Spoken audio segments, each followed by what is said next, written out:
Hello दोस्तों। सबसे पहले हम रिवीजन करेंगे चैप्टर नंबर 10 का।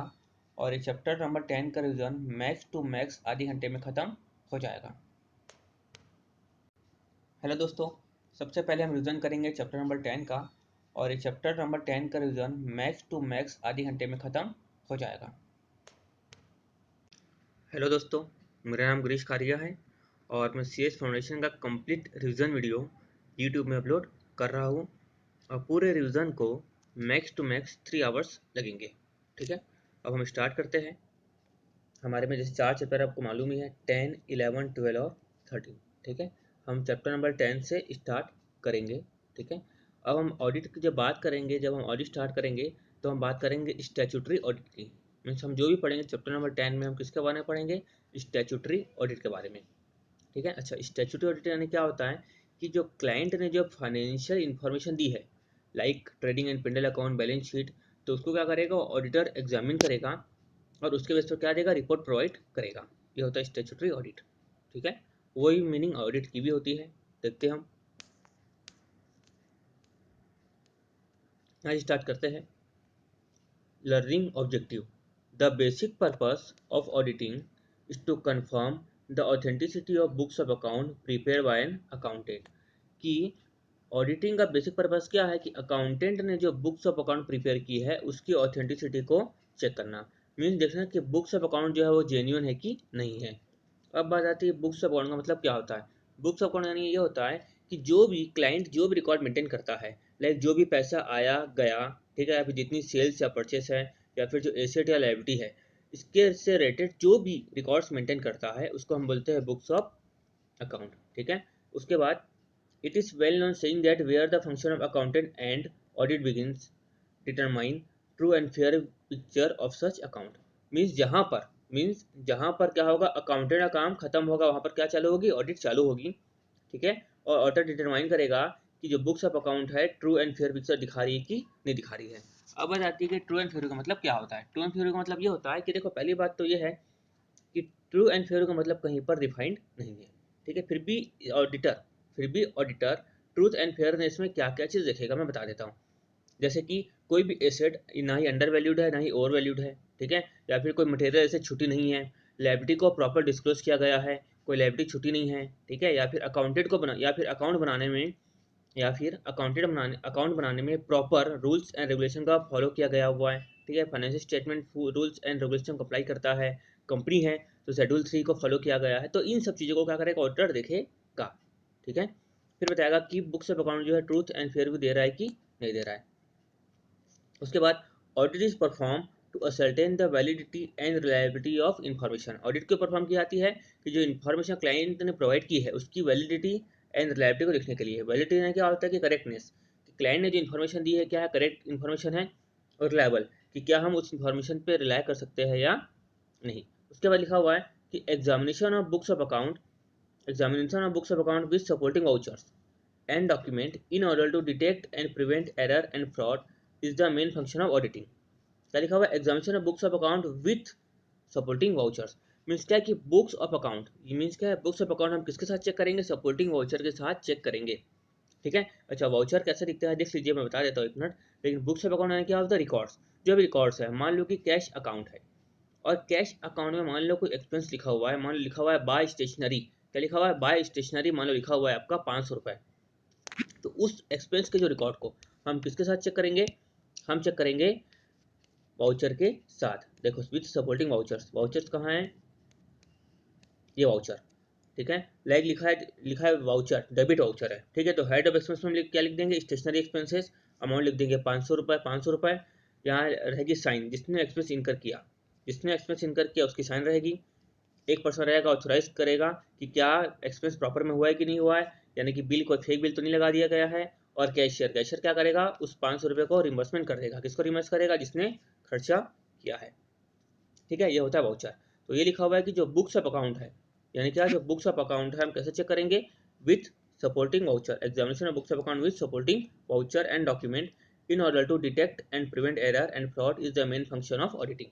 ठीक है, उसके बाद है auditor has to check. Auditor का चेक करेगा effectiveness of internal control system. Auditor का चेक करेगा effectiveness of internal control system कि ऑडिटर देखेगा कि इंटरनल कंट्रोल इफेक्टिव है कि नहीं है।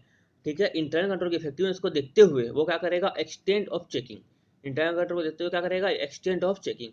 अगर इंटरनल कंट्रोल अच्छा नहीं है तो ऑडिटर क्या करेगा, ज़्यादा चेकिंग करेगा। इफ लग रहा है कि इंटरनल कंट्रोल सिस्टम अच्छा है तो ऑडिटर क्या करेगा, कम चेकिंग करेगा। अब बात आती है कि इंटरनल कंट्रोल क्या होता है। देखो जैसे हम जाते हैं बैंक में, तो हम देखते हैं कि बैंक का इंटरनल कंट्रोल कितना अच्छा है। आप जाते होंगे डीडी बनाने के लिए, ठीक है, तो कोई अलग अलग पर्सन होता है जो साइन करता है, ठीक है, एक अलग आपका कैश काउंटर होता है। तो ये क्या होता है, आपका इंटरनल कंट्रोल सिस्टम। यानी कि अगर ऑडिटर को लगता है इंटरनल कंट्रोल सिस्टम को देखते हुए कि यहाँ पर बेईमानी होने के चांस नहीं है, तो मतलब क्या होगा कि वहाँ पे इंटरनल कंट्रोल सिस्टम अच्छा है, मीन्स वहाँ पर अच्छे से प्लान एंड प्रोसीजर को परफॉर्म किया जा रहा है। ठीक है, उसके बाद देखिए, other than internal control system auditor has to follow certain other principle expect of auditing. Means क्या है कि ऑडिटर खाली इंटरनल कंट्रोल नहीं देखेगा, उसके अलावा कुछ अदर चीज़ें हैं वो भी देखेगा। लाइक कि अकाउंटिंग प्रिंसिपल, जैसे मान लो मैनेजमेंट है, मैनेजमेंट क्या करता है, पूरे ऑर्गेनाइजेशन को संभालता है। ठीक है, तो ऑडिटर देखेगा कि जो अकाउंटिंग सिस्टम जो है, अकाउंटिंग जो फॉलो की जा रही है, अकाउंटिंग प्रिंसिपल जो फॉलो किया जा रहा है, तो अकाउंटिंग प्रिंसिपल को ध्यान में रखते हुए अकाउंटिंग की जा रही कि नहीं की जा रही है। लाइक कैपिटल एक्सपेंडिचर को रिवेन्यू में तो नहीं दिखाया जा रहा है, या रिवेन्यू को कैपिटल में तो नहीं दिखाया जा रहा है। ठीक है, उसके बाद audit safeguard the financial interest of person not associated with the management like partners, shareholders, etcetera. यानी क्या करता है कि ऑडिट सेफगार्ड करता है फाइनेंशियल इंटरेस्ट को, किसके, पार्टनर्स के, शेयर होल्डर्स के। मीन्स क्या है कि जो शेयर होल्डर्स है या फिर पार्टनर्स, उन्होंने क्या करते हैं, ऑडिटेड रिपोर्ट पर रिलाय करते हैं। ठीक है, उसमें लिखा हुआ है कि auditing also have some inherent limitation such as obtain evidence are persuasive rather than conclusive. इसमें लिखा हुआ है कि ऑडिटिंग की कुछ इनहेरेंट लिमिटेशन है। क्या है ऑडिटिंग की कुछ इनहेरेंट लिमिटेशन, जिसके कारण जो ऑडिटर को जो एविडेंस मिलता है वो क्या मिलता है, परसुएसिव रेदर देन कंक्लूसिव। देखो इनहेरेंट लिमिटेशन क्या होती है, पहली बात तो ये आप समझ लीजिए कि इनहेरेंट लिमिटेशन क्या होती है, तब आपको ये लाइन का मतलब समझ में आएगा। होता क्या है कि जब ऑडिटर ऑडिट करने जाता है तो बैलेंस शीट में उसको कहीं बहुत जगह जैसे दिखता है प्रोविजन फॉर बैड डेप्ट।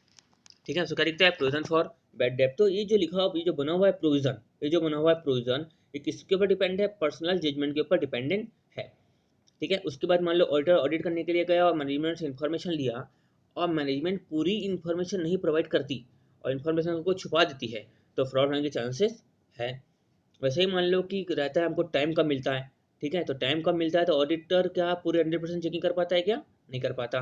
वैसे ही हम कॉस्ट की बात करें तो क्या होता है, कई बार ऑडिटर को उसकी रिक्वायरमेंट के हिसाब से, यानी कि जितना काम है उसके हिसाब से पैसा नहीं मिल पाता, तो ऑडिटर पूरी की पूरी चेकिंग नहीं कर पाता। ठीक है, इसीलिए लिखा हुआ है कि एविडेंस कैसे मिलेगा आपको, परसुएसिव रेदर देन कंक्लूसिव। क्यों, इनहेरेंट लिमिटेशन के कारण। ठीक है, उसके बाद ये लिखा हुआ है, investigation and auditing are two different areas not linked with each other. कि इन्वेस्टिगेशन और ऑडिटिंग दोनों क्या है, अलग अलग एरिया है, हमको दोनों को एक साथ लिंक नहीं करना है। ठीक है, हम आगे देखेंगे कि इन्वेस्टिगेशन का मतलब क्या होता है। अच्छा, इंट्रोडक्शन ये वही है जो हम पढ़े। अच्छा, मीनिंग एंड डेफिनेशन दी हुई है। हम यहाँ पे आते हैं,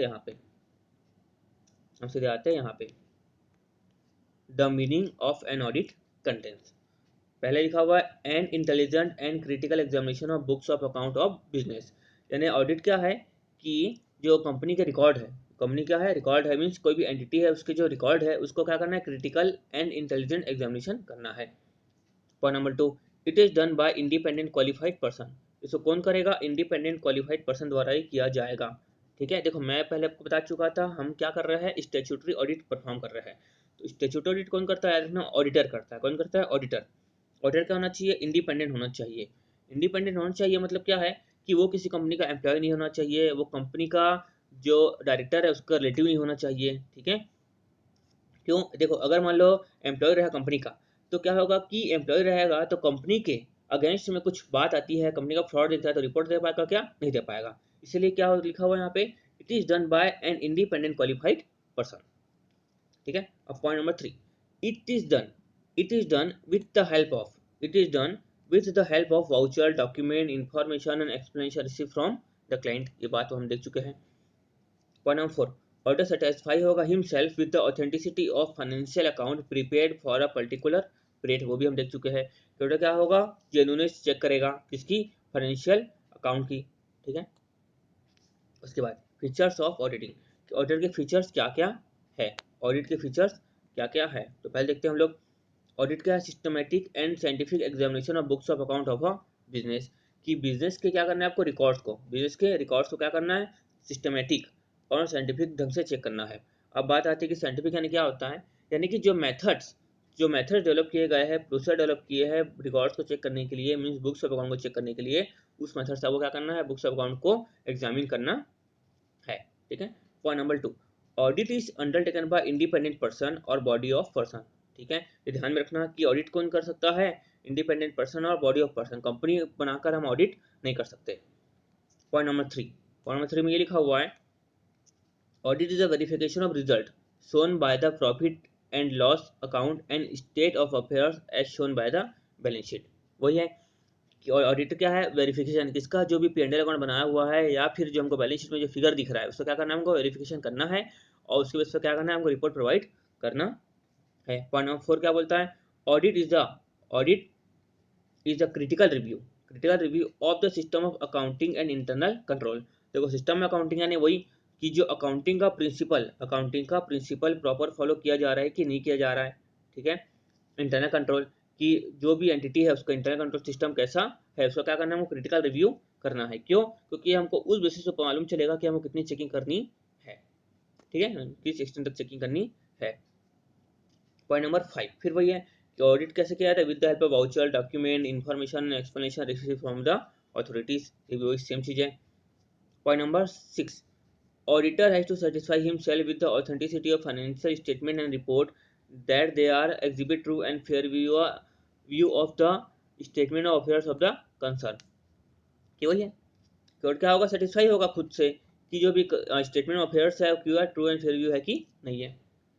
सेम चीज। Point number 7, auditor has to inspect, compare, check, review, scrutinize voucher supporting the transaction and examine correspondence, minute book, shareholders, directors, memorandum association and article of association, etc.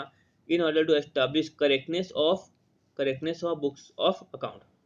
ये भी है कि क्या करेगा, बुक्स ऑफ अकाउंट के correctness को check करने के लिए इंस्पेक्ट करेगा, कंपेयर करेगा, व्यू करेगा, एमओ देखेगा, एओ देखेगा, ठीक है। अब बात आती है ऑब्जेक्टिव ऑफ ऑडिटिंग कि ऑडिटिंग के ऑब्जेक्टिव क्या क्या है, ये इंपॉर्टेंट है, ठीक है। ये क्या है, इंपॉर्टेंट है, ये पूछ सकता है एग्जाम में कि प्राइमरी ऑब्जेक्टिव क्या है, सेकेंडरी ऑब्जेक्टिव क्या है। तो आपको ध्यान रखना है कि प्राइमरी ऑब्जेक्टिव क्या है, सेकेंडरी ऑब्जेक्टिव क्या है। तो हम चलते हैं, पहले लिखा है प्राइमरी ऑब्जेक्टिव। प्राइमरी ऑब्जेक्टिव क्या है, कि रिपोर्ट प्रोवाइड करना। कि देखो ऑडिटर का काम क्या है, कि बुक्स ऑफ अकाउंट को चेक करना और रिपोर्ट प्रोवाइड करना, ये है प्राइमरी ऑब्जेक्टिव। सेकेंडरी ऑब्जेक्टिव क्या है, कि detection and prevention of fraud and prevention of error, ये है सेकेंडरी ऑब्जेक्टिव। तो पहला ऑब्जेक्टिव क्या हो गया, रिपोर्ट प्रोवाइड करना।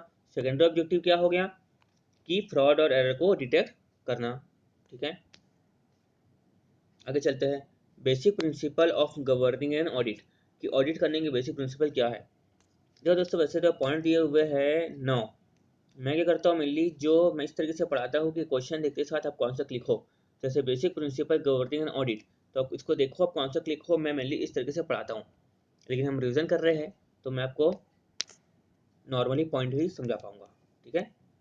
अच्छा देखते हैं basic principle governing and audit, कि ऑडिट करने के बेसिक प्रिंसिपल क्या क्या है। पहला integrity, objectivity and independence. Integrity यानी क्या होता है कि ऑडिटर को क्या होना चाहिए, ईमानदार होना चाहिए। ऑब्जेक्टिविटी यानी क्या होता है, निष्पक्ष होना चाहिए, ठीक है। इंडिपेंडेंस यानी में वही वापस आ गया वही, ऑडिटर क्या होना चाहिए, इंडिपेंडेंट होना चाहिए, ठीक है। मतलब उसका भी जो इंडिपेंडेंट है क्या मतलब बताया था हमें, कंपनी का एम्प्लॉय नहीं होना चाहिए। मतलब अल्टीमेटली ये है कि उसका जो निर्णय है किसी के अधीन नहीं होना चाहिए, उसका जो निर्णय है वो क्या होना चाहिए, इंडिपेंडेंट होना चाहिए। मीन्स वो अपनी इंडिपेंडेंटली रिपोर्ट प्रोवाइड कर सके, ठीक है। बेसिक प्रिंसिपल पहला क्या हो गया, integrity, objectivity and independence. Point number 2, confidentiality, कि ऑडिटर को क्लाइंट की इन्फॉर्मेशन क्या करना चाहिए, डिस्क्लोज नहीं करना चाहिए, ठीक है। अच्छा कब डिस्क्लोज कर सकता है, ये तो क्लाइंट की परमिशन को लेकर डिस्क्लोज कर सकता है या फिर लीगल ड्यूटी हो तो डिस्क्लोज कर सकता है, अदरवाइज नहीं कर सकता, ठीक है।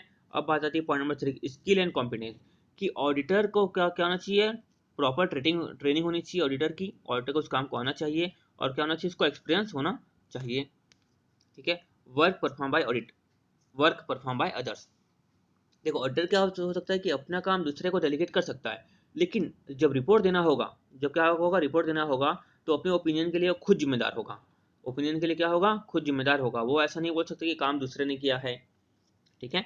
अच्छा, पॉइंट नंबर 5, डॉक्यूमेंटेशन। जो भी इंपॉर्टेंट मैटर है, जो भी एविडेंस है, उसको क्या करना पड़ेगा, डॉक्यूमेंट करना पड़ेगा। ठीक है। पॉइंट नंबर 6 में क्या है कि ऑडिटर को क्या करना पड़ेगा, अपने काम जो भी कहीं भी ऑडिट करने के लिए जाएगा, उसको प्लानिंग करना पड़ेगा, जिससे ऑडिट क्या हो, इफिशियंट और इफेक्टिव मैनर में हो पाए। ठीक है। पॉइंट नंबर 7 में क्या लिखा हुआ है, ऑडिट एविडेंस। ऑडिटर को क्या करना है कि sufficient and appropriate audit evidence obtain करना है। क्या करना है, sufficient and appropriate audit evidence. ठीक है। फिर उस एविडेंस को लेकर ही क्या करना है, रिपोर्ट बनाना है। पॉइंट नंबर 8 फिर आ गया accounting system and internal control system. मैं वही बताया था कि मैनेजमेंट क्या करती है, रिस्पॉन्सिबल होती है किसके लिए, अकाउंटिंग सिस्टम को के लिए रिस्पॉन्सिबल होती है। और internal control system, internal control यानी वही कि ऑडिटर क्या देखेगा कि कंपनी का इंटरनल कंट्रोल कैसा है, उस बेस पर क्या देगा, रिपोर्ट प्रोवाइड करेगा। ठीक है। अब पॉइंट नंबर वापस 9 में चलते हैं, ऑडिट कंक्लूजन एंड रिपोर्टिंग। तो पहला पॉइंट है ये है कि ऑडिट कंक्लूजन रिपोर्टिंग में कि on the basis of audit evidence he should review and assess the audit conclusion he should ascertain क्या क्या देखेगा वो, as whether accounting policies have been consistently applied, कि जो अकाउंटिंग पॉलिसी है, क्या है, अकाउंटिंग पॉलिसी है वो कंसिस्टेंटली अप्लाइड की गई है कि नहीं की गई है। अकाउंटिंग पॉलिसी मान लो अकाउंटिंग स्टैंडर्ड 6 है, तो उसमें कौन कौन से मेथड दिए गए हैं, एसएलएम और डब्ल्यूटीपी। मान लो क्लाइंट सालों से एसएलएम को फॉलो कर रहा है, तो उसको क्या करना चाहिए, कंसिस्टेंटली फॉलो करना चाहिए। अगर मान लो कि कंसिस्टेंटली फॉलो नहीं करता, वो चेंज करता है, मान लो एसएलएम से डब्ल्यूटीपी में आता है, तो उसको क्या करना पड़ेगा, उसको रेस्ट्रोस्पेक्टिव इफेक्ट देना पड़ेगा और उसको डिस्क्लोज करना पड़ेगा। पॉइंट नंबर 2 में लिखा हुआ है कि weather financial information complies with regulations and statutory requirement. Means यहाँ पे ये समझिए कि जैसे कंपनी है, कंपनी की स्टैट्यूटरी रिक्वायरमेंट क्या होती है कि कंपनी एक्ट को कंप्लाइज करना पड़ेगा। ठीक है। तो उस केस में क्या करना पड़ेगा, कंपनी को स्टैट्यूटरी रिक्वायरमेंट को कंप्लाई करना पड़ेगा। पॉइंट नंबर 3, उसे क्या करना पड़ेगा, जो भी मटेरियल मैटर है उसको क्या करना पड़ेगा, डिस्क्लोज करना पड़ेगा। ठीक है। आगे चलते हैं, principle expect to be covered in auditing, कि ऑडिटिंग में क्या क्या प्रिंसिपल एक्सपेक्ट कवर होंगे। ठीक है, क्या क्या प्रिंसिपल एक्सपेक्ट कवर होंगे। हमने पहले देखा था कि देखो एक जगह हमने देखा था शुरुआत में लर्निंग ऑब्जेक्टिव में कि ऑडिटर इंटरनल कंट्रोल को देखेगा ही देखेगा, और इंटरनल कंट्रोल के अलावा कुछ अदर प्रिंसिपल एक्सपेक्ट को भी देखेगा। मैं बताया था कि ये बाद में आएगा, ये बाद में ये वही है। पहला है review of system and procedure, क्या देखेगा कि कोई भी ऑर्गेनाइजेशन है उसके अंदर किस तरीके से प्रोसीजर फॉलो हो रहा है, उनकी उस ऑर्गेनाइजेशन की सिस्टम क्या है। Point number 2, review of internal control system, कि वही जो बात सेम टू सेम कि इंटरनल कंट्रोल दिखेगा, फिर बताएगा कि किस एक्सटेंट तक चेकिंग करनी है। पॉइंट नंबर 3, वो क्या करेगा, रूटीन चेकिंग या फिर अर्थमेटिकल एक्यूरेसी को भी देखेगा। ठीक है, कि मीन्स क्या, पोस्टिंग देखेगा, अर्थमेटिकल एक्यूरेसी में बैलेंसेस देखेगा। ठीक है। पॉइंट नंबर 4, अकाउंटिंग बैलेंसेस, जो बताया था कि कैपिटल को तो रिवेन्यू में, रिवेन्यू को कैपिटल में तो नहीं ट्रांसफर कर दिया गया है। ठीक है, सब चीज़ देखेगा। पॉइंट नंबर 5 क्या होता है, books and statement, order is to compare the balance sheet and profit and loss account or other statement with the books of account and supporting voucher to ascertain the financial, ascertain करेगा, क्या ascertain करेगा कि जो financial, एक second ना,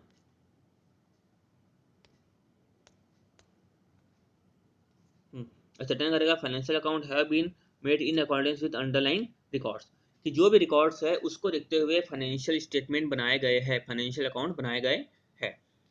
ठीक है। Point number 6, verification of asset, simple है कि क्या करेगा, एसेट को क्या करेगा, वेरीफाई करेगा, फिजिकल इंस्पेक्ट करेगा। ठीक है।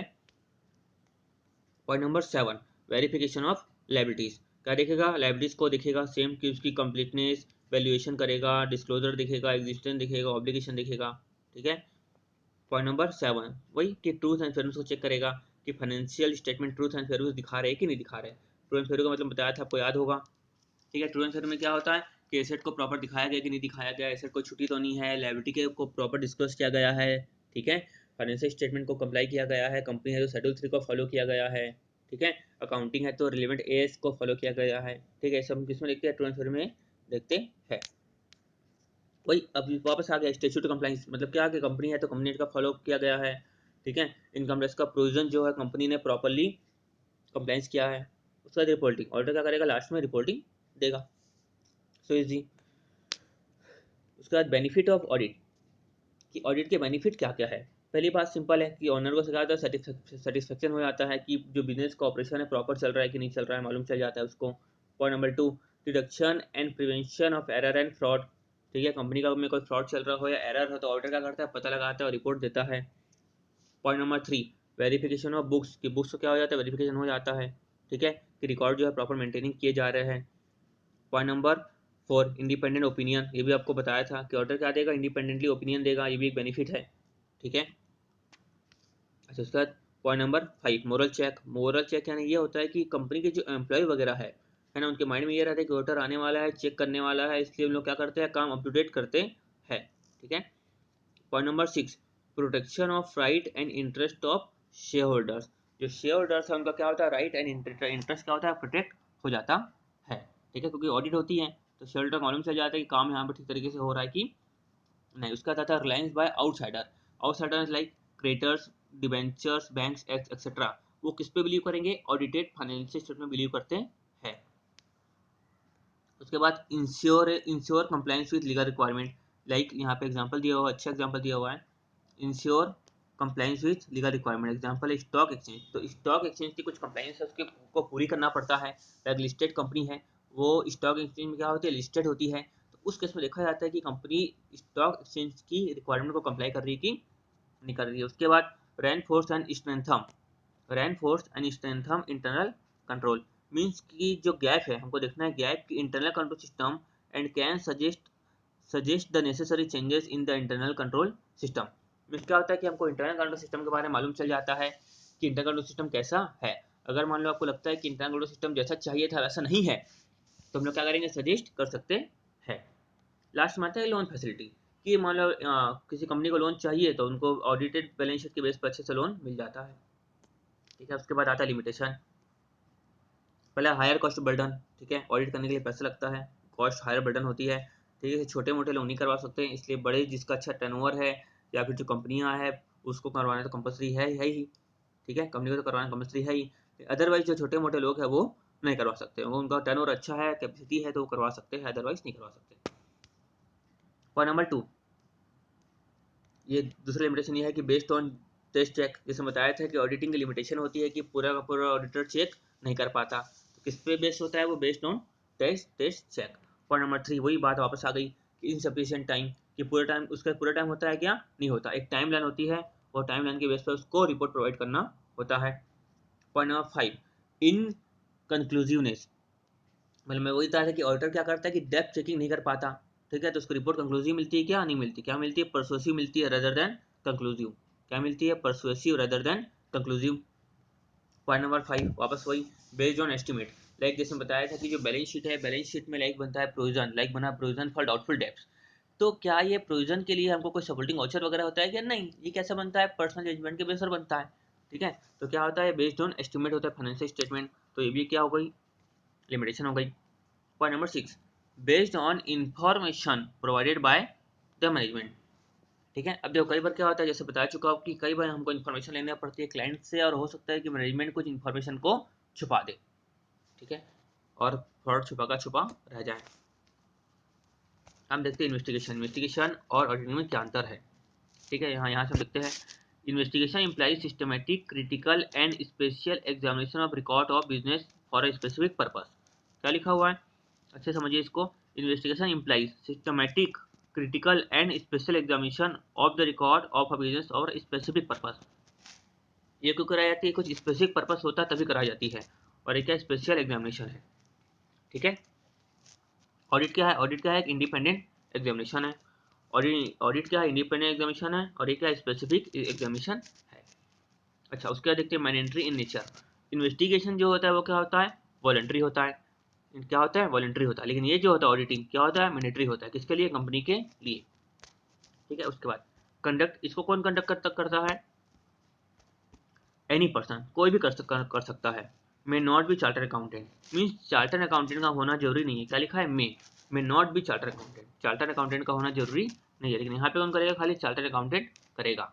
ठीक है, उसके बाद point number 4, appointing agency, appoint कौन करेगा, ऑनर करेगा, मैनेजमेंट करेगा और थर्ड पार्टी। इसको भी ध्यान रखना कि इन्वेस्टिगेशन में कौन अपॉइंट कर सकता है, ऑनर भी कर सकता है, मैनेजमेंट कर सकता है, थर्ड पार्टी भी कर सकती है। लेकिन ऑडिट केस में कौन अपॉइंट करेगा, ऑनर अपॉइंट करेगा, फिर शेयर होल्डर अपॉइंट करेगा। देखो मैं याद करने के लिए याद भी रखा जाए इसलिए मैं वो एग्जाम्पल बता देता हूँ।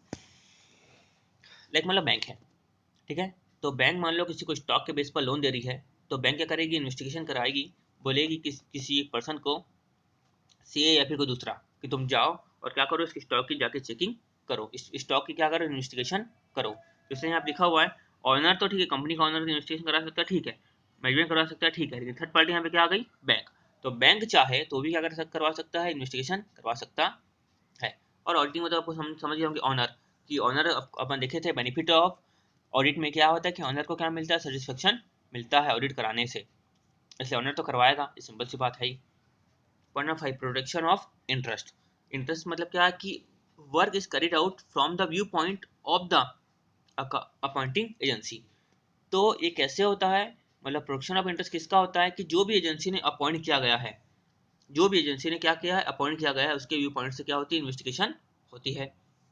और यहाँ पे तो आपको मालूम होगा ऑन बिहाफ ऑफ ऑनर, ठीक है, सिंपल सी बात है। पॉइंट नंबर 6 में क्या दिया हुआ है, स्कोप एंड कवरेज। क्या लिखा हुआ है, स्कोप एंड कवरेज। मतलब कवरेज क्या होती है, जैसे मैं आपको बताया स्टॉक ऑडिट है, स्टॉक ऑडिट में क्या होगा, क्या पूरी आप बैलेंस शीट चेक कर रहे हो, क्या नहीं, आप खाली क्या चेक कर रहे हो, स्टॉक चेक कर रहे हो। तो क्या लिखा हुआ है, 6 to answer only those question let down in the engagement. जो भी एंगेजमेंट में जो कहा गया है, सिर्फ आप उसी के ही क्वेश्चन का आंसर दोगे, यानी उसी को ही आप काम करोगे, दूसरा काम नहीं करोगे, ठीक है। अच्छा, उसके बाद क्या लिखा हुआ है यहाँ पे, जनरल लिखा हुआ है, when compare to investigation six to form an opinion on the financial statement. ये हम बात शुरू से लिखते आ रहे हैं कि ऑडिटर किस पर रिपोर्ट देता है, फाइनेंशियल स्टेटमेंट पर रिपोर्ट देता है। अच्छा, पीरियड कवर्ड। अच्छा, इसमें ये नहीं है कि इन्वेस्टिगेशन में ऐसा नहीं है कि तुम पर्टिकुलर पीरियड के लिए करो, तुम एक पीरियड से ज़्यादा ईयर के लिए भी कर सकते हो, लेकिन यहाँ पे क्या होता है, वन पर्टिकुलर ईयर के लिए ऑडिट की जाती है। प्री कंडीशन, क्या लिखा है यहाँ पे, प्री कंडीशन, कि इसमें क्या होता है, संदेह होने पर ही, इसमें संदेह होने पर ही, सस्पिशियस होने पर ही क्या, सॉरी, प्री कॉन्सेप्शन लिखा है, प्री कॉन्सेप्शन, इसमें संदेह होने पर ही इन्वेस्टिगेशन कराया जाता है।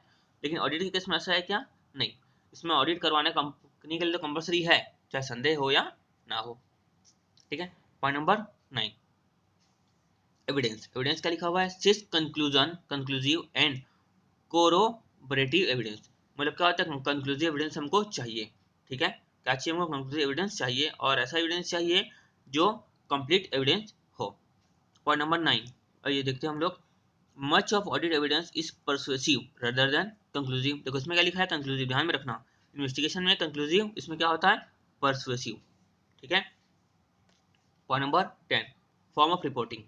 नो स्टेचुटरी फॉर्म, कोई ऐसा नहीं कि आपको इसी फॉर्म में रिपोर्टिंग करना है, ठीक है, लेकिन इसमें the matters to be covered in auditing reports are some time prescribe by law. Law के द्वारा बताया जाता है कि आपको इस तरीके से रिपोर्ट करनी है, तो आपको इस तरीके से रिपोर्ट करना पड़ेगा, ठीक है। तो ये आपको खत्म होता है कौन सा, चैप्टर नंबर 10, ठीक है। अब चैप्टर नंबर 11 हम नेक्स्ट वीडियो में